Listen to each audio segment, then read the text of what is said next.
e outra mínimo.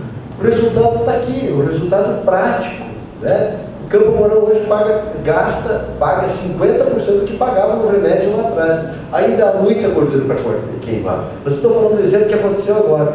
E a acadêmica de direito lá, a Camila, veio feliz da vida, disse: olha, não é só esse item. Ela pegou 100 núcleos de lotes que estavam com o mesmo vício. Então, gente, quanto que vai ser economizado só nessa concorrência? E olha, a nossa cidade tem um orçamento menor do que o de vocês aqui. Mas a gente fica com medo. Quanta coisa poderia ser economizada, ok? Só para encerrar aqui a partir de exemplos, vou contar essa história que é da cidade de Goiorê, no Paraná. Foi a terceira a criar o observatório. Tem 30 mil habitantes. Então, vocês podem ver que a gente tem de todos os tamanhos, né? De cidades cabe o observatório. A gente tem capitais, agora recém foi criado Palmas, no Tocantins, a gente tem Florianópolis, no Curitiba, o pessoal está se mobilizando em São Paulo. E tem cidades de médio porte e tem cidades pequenas. Em Goiorê, o orçamento em 2009 foi o primeiro ano que o observatório conseguiu acompanhar 100% das licitações. O orçamento era de 38 milhões. E o observatório, um funcionário, um coordenador técnico e 8 voluntários conseguiu acompanhar 100%, ajudou a economizar 4 milhões e 200 mil reais naquele ano, 15% do valor do orçamento. Os empresários que aqui estão, tem algum negócio que dá um resultado tão grande, que consegue uma economia tão grande? Porque, vejam, custou esse trabalho do observatório, custou 24 mil no ano. A comunidade colocou 24 mil e o retorno foi de 4 milhões e 200 mil reais. Mas o interessante desse exemplo não é só o valor, mas o resultado da qualidade de vida da população. Porque naquele ano de 2009, Goiorê não tinha alcançado a meta dos objetivos do milênio com relação à mortalidade materna. Morreram mais mães parturientes do que a média da ONU, lá em Goiorê. E a comunidade ficou muito consternada com isso, se reuniu com o observatório, as entidades que apoiam o observatório, e foram ao prefeito dizer: esse dinheiro que nós ajudamos a economizar, nós queremos que seja aplicado em saúde preventiva da mulher. E 2 anos depois, eles já tinham atingido a meta dos objetivos do milênio com relação à mortalidade materna.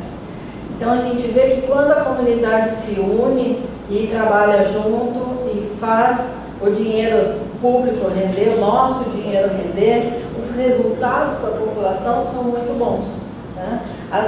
A qualidade do serviço melhora. E a quantidade do que se tem a oferecer também pode aumentar. Então é muito importante esse trabalho. A gente só vai falar bem rapidamente dos outros programas, para a gente não gastar mais tempo. Eu já falei um pouco da educação para a cidadania. A gente trabalha desde com as crianças pequenas, com o teatro de fantoche, com palestras, com concurso de redação, com muitas ações, e queremos ainda aprender com a Batra, porque vocês fazem algumas coisas com mais qualidade e têm atingido um público maior.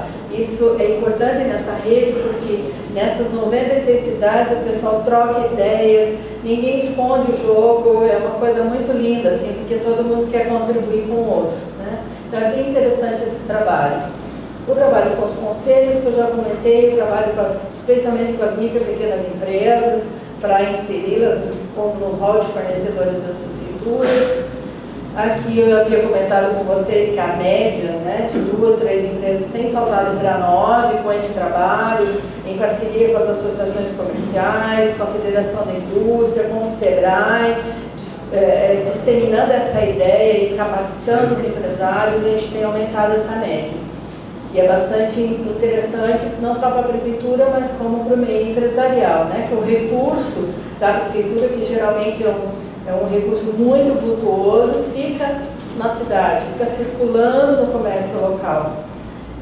O Ney já falou daquela média do SEBRAE do Paraná, que fala de quanto as prefeituras compram na região sua lá. Sim, eu falei isso já para alguns aqui, mas falei na entrevista. Pessoal, tem alguns dados que são assustadores. E não são os dados do Observatório Social. Eu vou falar da nossa região, no centro-sul do Paraná. São os dados do SEBRAE. Tem alguém do SEBRAE aqui? Ó, beleza. O SEBRAE tem um programa no Paraná chamado Compras Paraná. Começou com o Observatório Social em Londrina e que hoje está instalado em 14 municípios, 14 regiões do Paraná, onde o Observatório Social exerce uma função estratégica.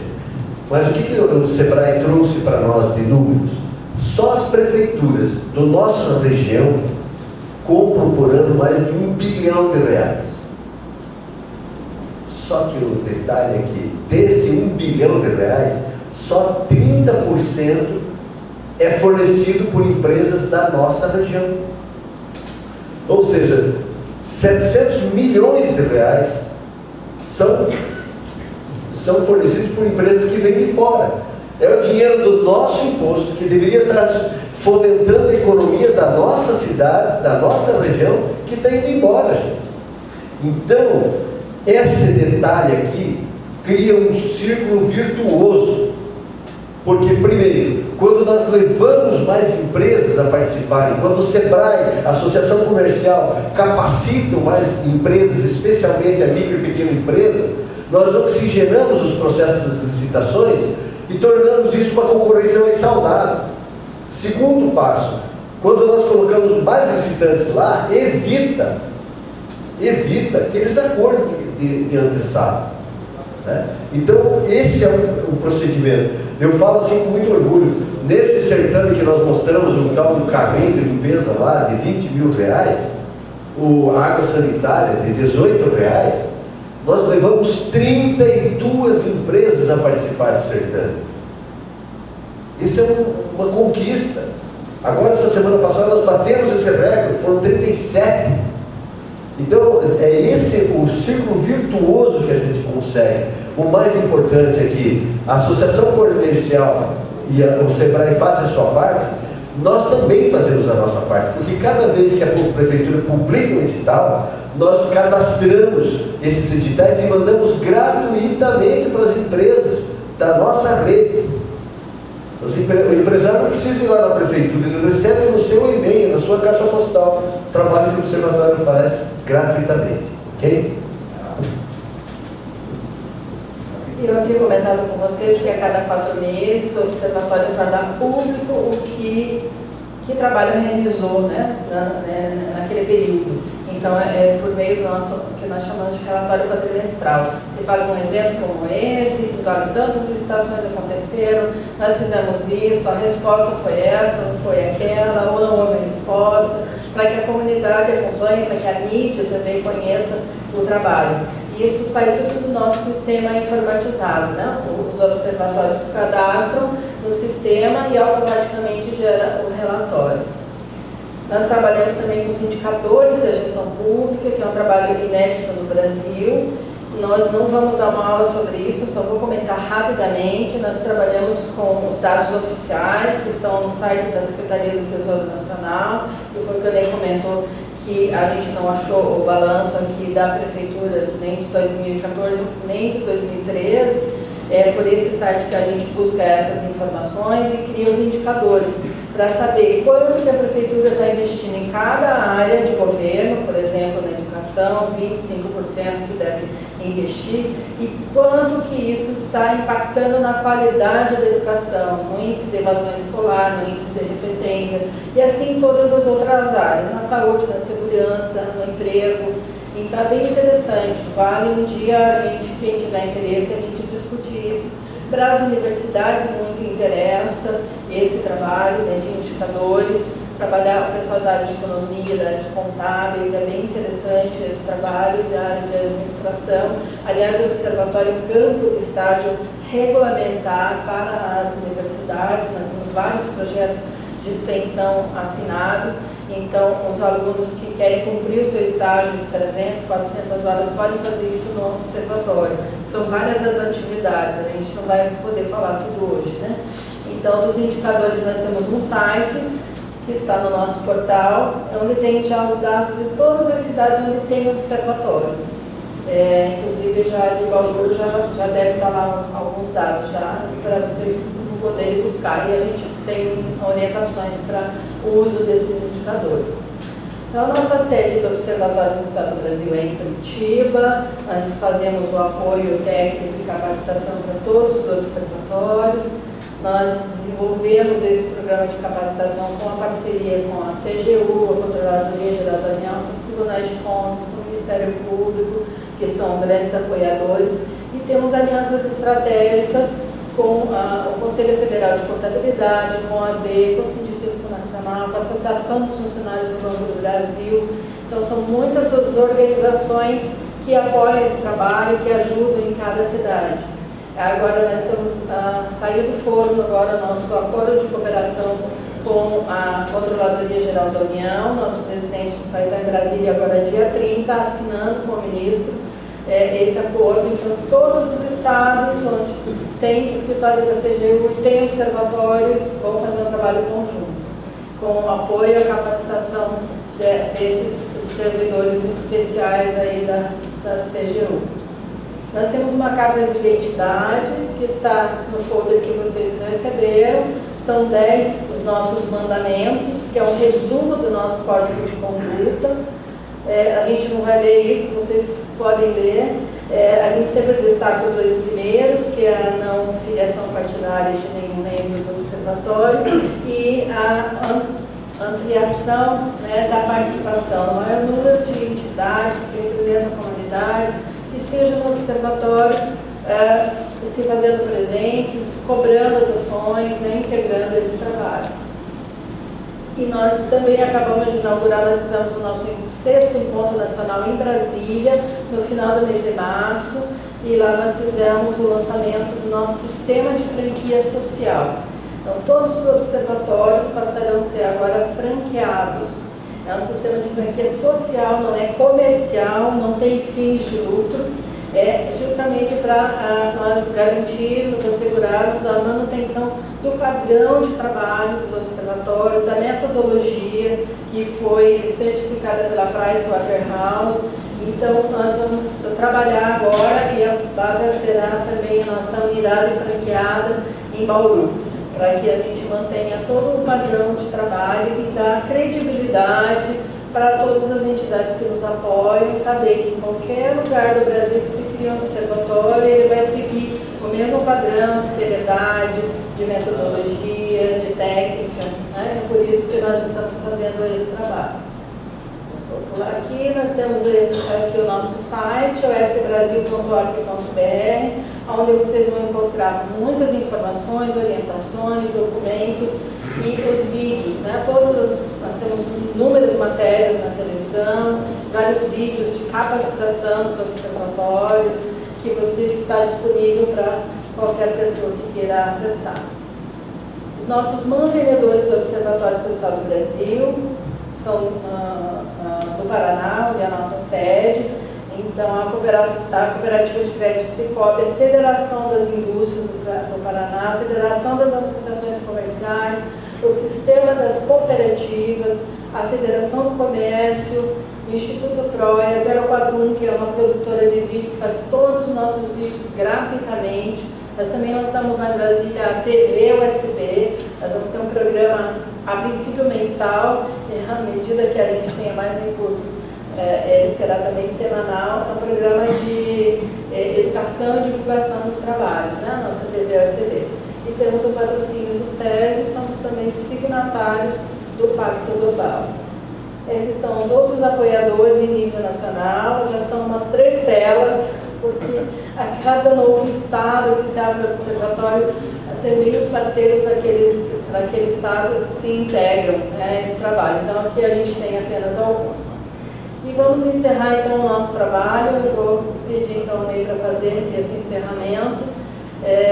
E assim que encerrarmos, também ficamos aí à disposição para perguntas, dizendo que nós viemos aqui também já para certificar a Bárbara como uma unidade franqueada dessa rede que tem trabalhado tanto e que tem tido esses resultados graças a tantas pessoas voluntárias, abnegadas, que estão exercendo o seu direito de não apenas se indignar, mas de ter atitude para fazer a diferença. Então, Ney, por favor, encerra para nós.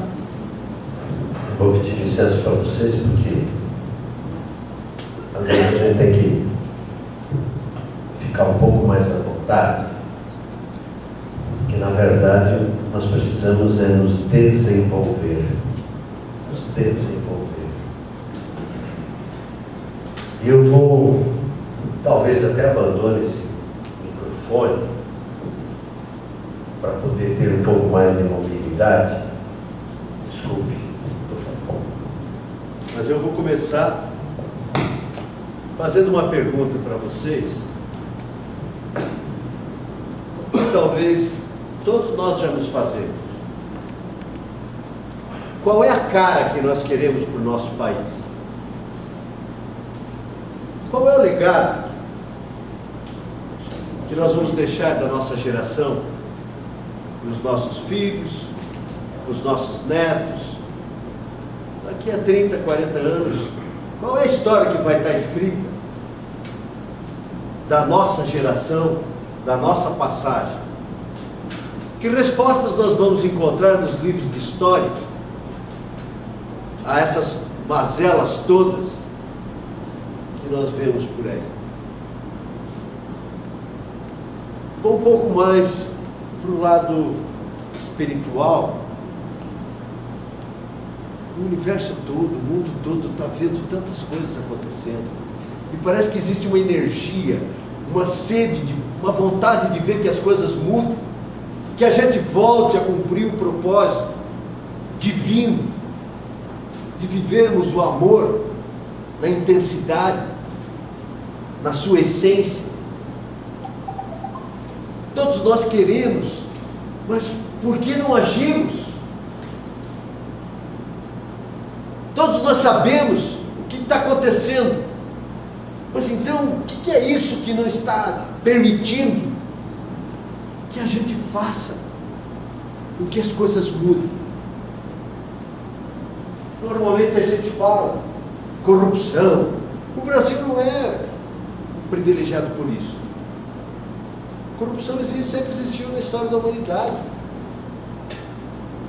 A verdade é que a corrupção também começa na nossa casa, nas nossas atitudes, no exemplo que nós damos para os nossos filhos, para os nossos colegas. Nós queremos falar mal dos políticos, mas na nossa empresa, quando sai nota, sai meia nota. O acadêmico fala nas ruas, vai para a rua e grita em alto e bom som: mãe, não me espere para jantar, estamos mudando o Brasil. No dia seguinte ele vai para a universidade, além de colar na prova, ele paga para alguém fazer o TCC dele. E vai ser doutor, e vai ser engenheiro, e vai ser médico. Que profissional vai ser esse? Que futuro nós podemos esperar disso? Então, chegou um momento de nós pararmos um pouquinho, de apontar para os outros e conscientemente assumirmos o nosso papel. Eu vi outro dia um vídeo na TV, onde uma criança deu uma aula para um professor, quando ele falava que Deus não existia. E se existe o mal, é porque Deus não existe. E a criança disse algo bacana para ele: não é que Deus não existe. Se existe o mal, é porque está faltando, ele tem ausência de algo. Então, se nós temos a corrupção, é porque está faltando nós deixarmos de ser covardes, omissos, e assumirmos o nosso papel enquanto cidadão. E o nosso papel começa com as nossas atitudes. Nós somos formados pela maioria de pessoas de bem. A nossa sociedade é uma sociedade muito boa, mas o que nós precisamos é parar de a gente se acovardar diante das situações e ser exemplo. O Observatório Social lançou um movimento Brasil Era Livre de Corrupção e agora está lançando uma segunda fase, que é o aprimoramento, porque temos muitos discursos, muitas discussões, muitas propostas. As redes sociais estão cheias de ataque daqui, ataque de lá, ataque de lá. Mas o que está faltando Já houve um presidente nos Estados Unidos que falou isso. O que está faltando é que nós tenhamos, individual e coletivamente, um pacto, um novo pacto social pelo nosso país. Existem países dos tigres asiáticos e outros, não vou citar, que há 30 anos atrás estavam no quarto mundo. Hoje estão como primeiro mundo, com referência em tecnologia, porque investiram, fizeram uma opção e investiram na educação. Mas não foi só por isso, é que criaram-se lá verdadeiros líderes, e esses líderes tiveram a consciência de investir naquilo que era mais importante, que é a formação das suas crianças, a formação dos seus jovens, de deixar um legado para a sociedade. Então, a gente se empolga, a gente é apaixonado por isso. E o que a gente veio trazer aqui para vocês, gente, é essa semente chamada cidadania, que não precisa obrigar ninguém a fazer algo, porque a lei manda ou não manda. Tem uma palavrinha que resume tudo isso, chama-se consciência. Todos nós temos consciência do que é certo e do que é errado, mas todos nós também temos que criar a nossa consciência do nosso papel. Por que é que esse arquiteto do universo, por que é que Deus nos colocou aqui, agora, cada um lado a lado? Primeiro, porque nós amamos essa cidade, mas segundo, porque do fundo do nosso coração nós queremos que as mudanças aconteçam, e elas só vão acontecer na medida que nós estivermos unidos. Então, o que nós estamos propondo é esse pacto social pelo Brasil, esse pacto pelo Brasil, onde eu, individualmente, sem precisar registrar em cartório nem nada, vou assumir um papel. O que é que eu vou fazer para que as coisas mudem? A partir da minha casa, do exemplo que eu dou para os meus filhos, para os meus colegas, meus companheiros, mas também como eu, dentro desse núcleo chamado sociedade, eu vou agir de uma forma ou de outra. E também as organizações, nós somos signatários do Pacto Global. O 10º princípio do Pacto Global é todos trabalhando contra a corrupção. Pois bem, as empresas estão reclamando da carga tributária, e eu sou empresário também, concordo que alguma coisa precisa ser feita, precisamos de muitas reformas, mas a minha empresa, a nossa organização, o que é que ela vai assumir como um papel de responsabilidade socioambiental corporativa? Está aí a lei da empresa limpa, o compliance, que vai pegar todo mundo, e que muito pouca gente ouviu, está levando a sério. Então, cada um individualmente e coletivamente pode sim fazer uma grande diferença, mas só vamos fazer a diferença, nós só vamos mudar a história desse país muito mais rápido do que alguém possa imaginar, se a gente começar a ser luz no lugar onde nós vivemos. Se cada um de nós for um pouco melhor a cada dia, sem precisar fazer estardalhaço, mas um pouco só melhor, nós vamos influenciar o nosso companheiro, o nosso filho, o nosso neto, o nosso sobrinho, os nossos amigos, a nossa rua, o nosso bairro, a nossa cidade. Não precisamos pegar em armas, não precisamos confronto. O que nós precisamos é praticar aquilo que nós sabemos, que é praticar o bem, ser cidadão do bem. E aí sim, criando essa egrégora, nós haveremos de ter a sabedoria para criar as ferramentas, os instrumentos, com a força que é natural do nosso povo, e faremos desse país não só um país rico, nós traremos a beleza, a sabedoria, a força e a beleza que o nosso país merece. Porque nós já nascemos no melhor país do mundo, nós só precisamos nos transformar no melhor povo. E é assim que a gente quer encerrar esse nosso primeiro encontro, dizendo que há muita informação para a gente passar para vocês de uma vez só. Perdoem a nossa limitação, mas a gente quer deixar essa semente germinando no coração de vocês. E para isso, a gente tem um hino. Eu sei que já tem alguém aqui que já se encarregou de disseminar para alguns, mas da forma como a gente quer deixar essa semente germinando, esse adubo no coração de vocês, eu quero deixar o meu jeito. Por favor.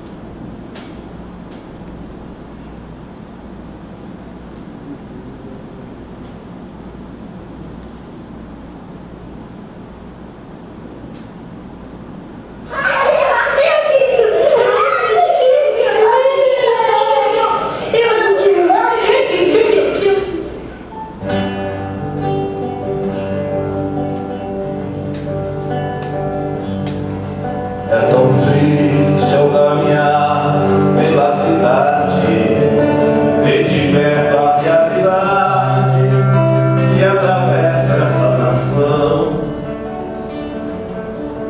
Como pode um país tão fascinante ter coisas tão chocantes que nos cortam o coração?